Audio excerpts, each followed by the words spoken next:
بسم اللہ الرحمن الرحیم۔ عزیز طلباء، عزیز طالبات، امید ہے آپ سب خیریت سے ہوں گے۔ آج ہم سبق پنچایت کے مشقی سوالات کے جوابات جانیں گے، لہٰذا ہم شروع کرتے ہیں۔ سوال نمبر 1، مختصر سوالات مع جوابات۔ یہ ہمارا چوتھا حصہ ہے جس کے اندر ہم نے مشقی سوالات کرنے ہیں۔ تو آپ اگر ہمارے چینل معلم اردو پہ نئے ہیں تو آپ ہمارے چینل معلم اردو کو سبسکرائب کریں، لائک کریں اور کمنٹس میں اپنے تاثرات کا اظہار لازمی کریں۔ ہم شروع کرتے ہیں۔ سوال نمبر 1، جمن شیخ اور الگو چودھری میں دوستی کا آغاز کب ہوا؟ تو اس کا جواب ہے، جمن شیخ اور الگو چودھری کی دوستی کا آغاز اس وقت ہوا جب دونوں جمن کے والد شیخ جمعراتی سے تعلیم حاصل کرتے تھے۔ وہ دونوں ایک دوسرے پر مکمل اعتماد بھی رکھتے تھے۔ سوال نمبر 2، شیخ جمن کی بیوی کا خالہ کی ملکیت کے ہیبہ نامہ کی رجسٹری کے بعد خالہ سے سلوک کیا تھا؟ جواب، شیخ جمن کی بیوی کا خالہ کی ملکیت کے ہیبہ نامہ کی رجسٹری کے بعد ان کی خاطرداریوں میں کمی کر دی، یعنی ان کی خدمت میں کمی کر دی، رفتہ رفتہ سالن کی مقدار روٹیوں سے کم کر دی۔ اگلا سوال ہے ہمارے سامنے، الگو چودھری کے پنچ مقرر ہونے پر شیخ جمن کیوں خوش تھا؟ تو اس کا جواب ہے، الگو چودھری کے پنچ مقرر ہونے پر شیخ جمن اس لیے خوش تھا کہ وہ اس کا دوست ہے، اس کے حق میں فیصلہ سنائے گا۔ اگلا سوال ہے ہمارے سامنے، الگو چودھری نے کیا فیصلہ سنایا؟ جواب، الگو چودھری نے جب فیصلہ سنایا تو اس کا لہجہ نہایت سخت اور حاکمانہ تھا۔ شیخ جمن پنچوں نے اس معاملے پر اچھی طرح غور کیا۔ سراسر زیادتی تمہاری ہے، کھیتوں سے معقول نفع ہوتا ہے، مناسب نفع ہوتا ہے، تمہیں چاہیے کہ خالہ جان کے ماہوار گزارے کا بندوبست کر دو، ماہوار ماہانہ، یعنی ان کو کچھ نہ کچھ ماہانہ دے دو، اس کے سوائے اور کوئی صورت نہیں۔ اگر تمہیں یہ منظور نہیں تو ہیبہ نامہ منسوخ ہو جائے گا، جو رجسٹری آپ کے نام پر ہے ان کی زمین کی، وہ ختم ہو جائے گی۔ الگو چودھری کا فیصلہ سن کر شیخ جمن کا رد عمل کیا تھا؟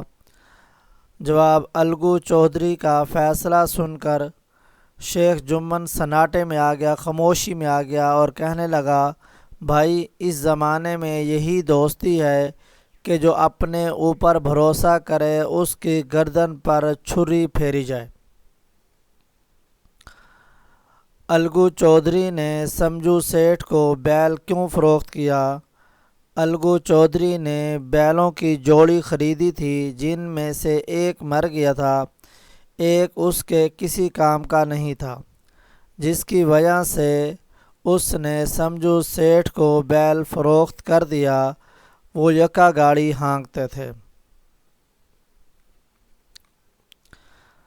سمجھو سیٹھ نے الگو چودھری سے خریدے ہوئے بیل کے ساتھ کیسا سلوک کیا؟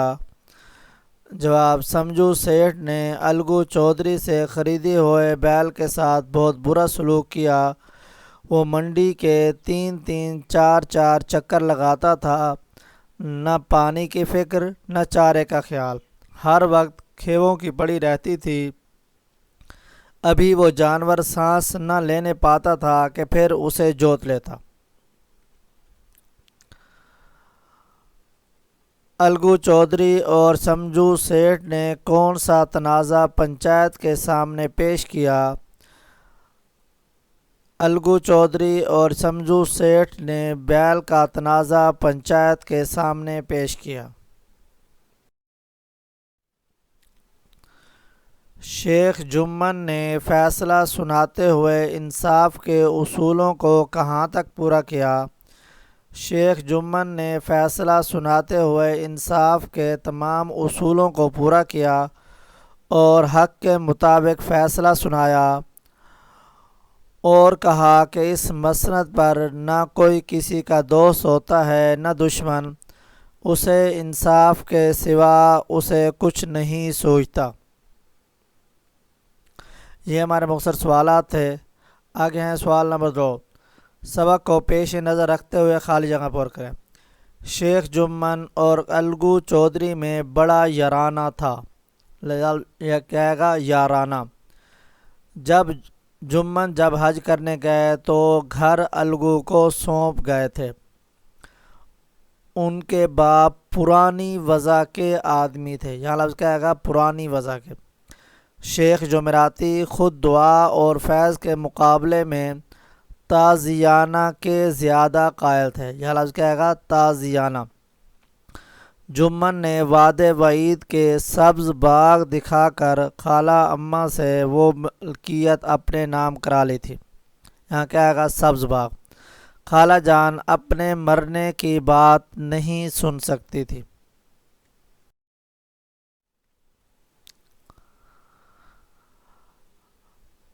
آگے ہے ہمارے سامنے الگو جب کبھی باہر جاتے تو جمن پر اپنا گھر چھوڑ جاتے، تو یہ درست ہے۔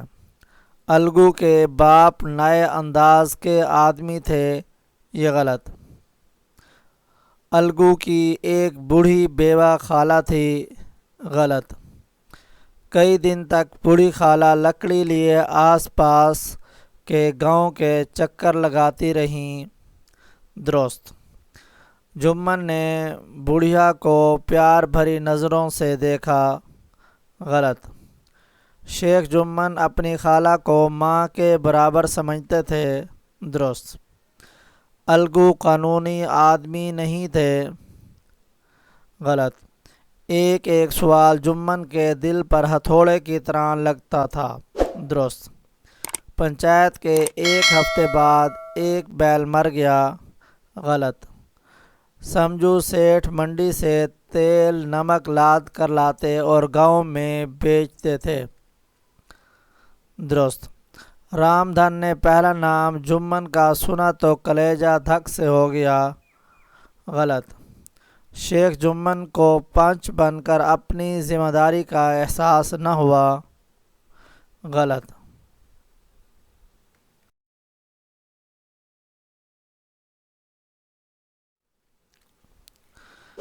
آگے ہمارے سامنے مدرجہ ذیل الفاظ کے معنی لکھیں۔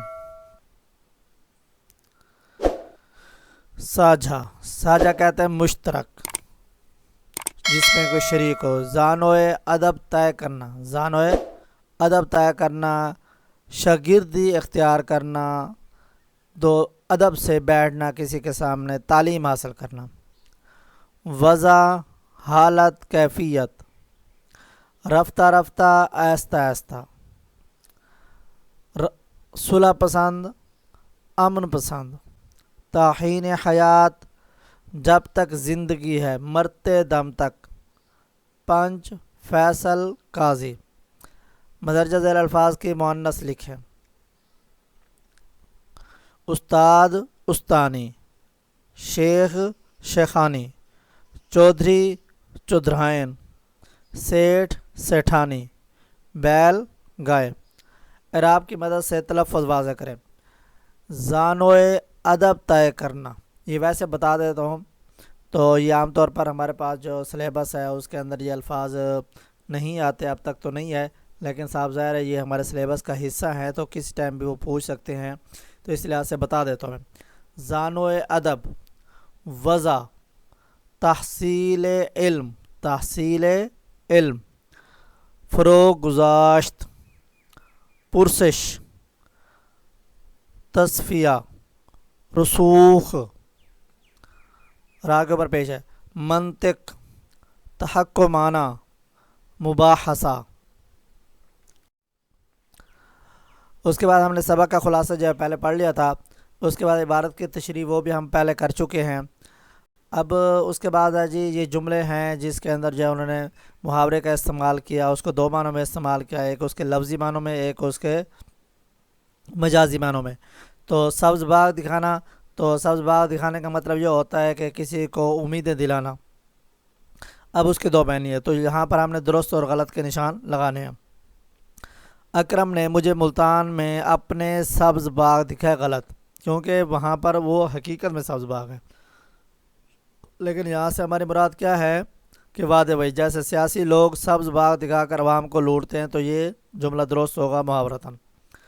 زخم پر نمک چھڑکنا، سعد نے میرے بازو کے زخم پر نمک چھڑکا تو میری چیخیں نکل گئیں، آپ میرے زخم پر نمک چھڑکنے کے بجائے میری مدد کرے، تو یہ جملہ کیا ہو جائے گا، درست ہو جائے گا۔ بغلیں جھانکنا، انصب میرے سوال پر بغلیں جھانکنے لگا، یہ جملہ کیا ہے، درست ہے، یعنی شرمندہ ہونا۔ کسی کی بغلیں جھانکنا بری بات ہے، ٹھیک ہے، تو یہ حقیقت میں معنوں میں ہے، اور یہ پہلا والا جو ہے وہ مجازی معنوں میں ہے۔ آگے ہے افسانہ۔ افسانہ کسے کہتے ہیں؟ یہ ہمارا سبق پنچایت جو تھا یہ افسانہ تھا، پہلے بھی یہ بات بتا چکا ہوں۔ پنچایت کیا ہے؟ افسانہ۔ افسانہ کسے کہتے ہیں؟ افسانہ ایسی کہانی کو کہتے ہیں جس میں زندگی کے کسی ایک واقعے، پہلو یا کردار کو پیش کیا جائے، اس لیے اختصار، وحدت تاثر اور جامعیت اس کی بنیادی صفات ہے۔ یعنی کہ زندگی کے مختلف پہلو ہوتے ہیں، اس میں کسی ایک پہلو کی عکاسی کی جاتی ہے، اور یہ فرضی کہانی ہوتی ہے جس میں وحدت تاثر پایا جاتا ہے، یعنی پوری کہانی کے اندر ربط ہمیں نظر آتا ہے اور یہ مختصر ہوتا ہے۔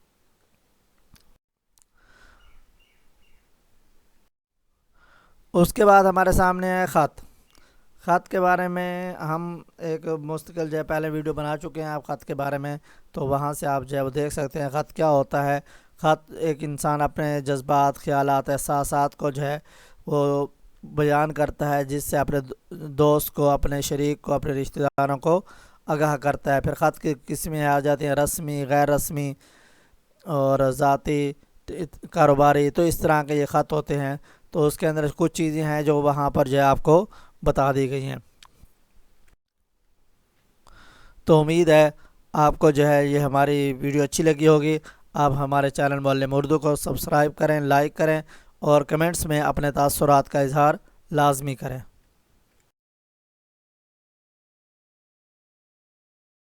اللہ حافظ۔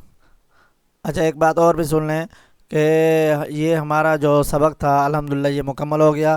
انشاءاللہ ہم اگلا سبق جو ہے وہ بہت جلد جو ہے وہ شروع کر دیں گے۔ اللہ حافظ۔